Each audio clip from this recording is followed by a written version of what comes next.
بعض کم عقل قسم کے لوگ کہتے ہیں حضرت ابراہیم علیہ السلام نے جھوٹ بولا تھا، جن کو نہ اردو سے واقفیت ہوتی ہے نہ عربی سے واقفیت ہوتی ہے۔ یہی لوگ جب عربی بولنے پہ آتے ہیں تو کسی بندے نے پوچھا کہ کب آئے، سعودیہ میں گیا ایک شخص، کب آئے؟ اب یہ بندہ کل پہنچا تھا نا سعودیہ میں، ایک پرسوں کا گزرا ہوا کل ہوتا ہے اور ایک آئندہ کل ہوتا ہے۔ تو اس بندے نے جواب کیا دیا؟ کہا جئت غدن، میں کل آیا، صبح آیا میں۔ علم کی یہ حالت ہوتی ہے، اور اعتراض حضرت ابراہیم علیہ السلام پہ کہ حضرت ابراہیم علیہ السلام نے جھوٹ بولا۔ حضرت ابراہیم علیہ السلام نے جھوٹ نہیں بولا تھا، حضرت ابراہیم علیہ السلام نے، جیسے ہم کہتے ہیں نا فلاں چیز کو دیکھ کر میری طبیعت خراب ہو جاتی ہے، طبیعت خراب کا مطلب کیا ہوتا ہے کہ انسان کو بخار ہو جاتا ہے؟ نہیں، مجھے اچھا نہیں لگتا، میری طبیعت اس چیز کو برداشت نہیں کر سکتی۔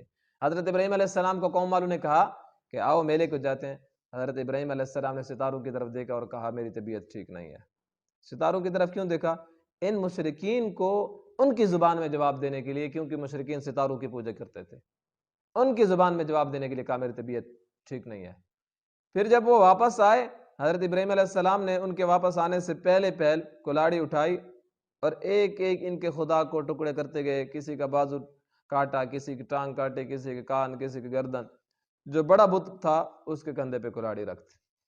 ادھر شیطان دوڑتا ہوا گیا اور کہا تم میلے میں مزے اٹھا رہے ہو، تمہارے خداؤں کو کسی نے مار دیا۔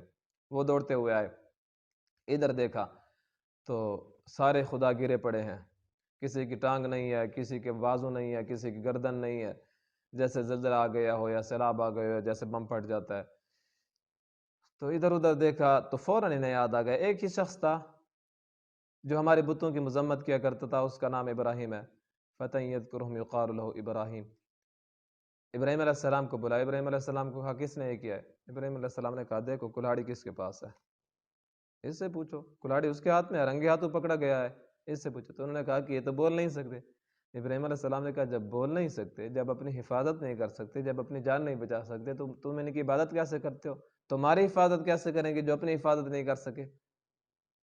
تو دل ہی دل میں تو انہوں نے کیا کیا، سمجھ گئے کہ ہم غلط ہیں، ابراہیم علیہ السلام ٹھیک کہہ رہا ہے، لیکن شیطان نے پھر پٹی پڑھائی کہ اس کو سزا دو۔ سمجھتے تھے ہم غلط کر رہے ہیں، لیکن بعض دفعہ ایسا ہوتا ہے کہ انسان جاننے کے باوجود کہ میں غلط راستے پہ ہوں، پھر بھی شیطان اس کو مزید پٹیاں پڑھاتا ہے اور اس کو صحیح راستے پہ نہیں آنے دیتا۔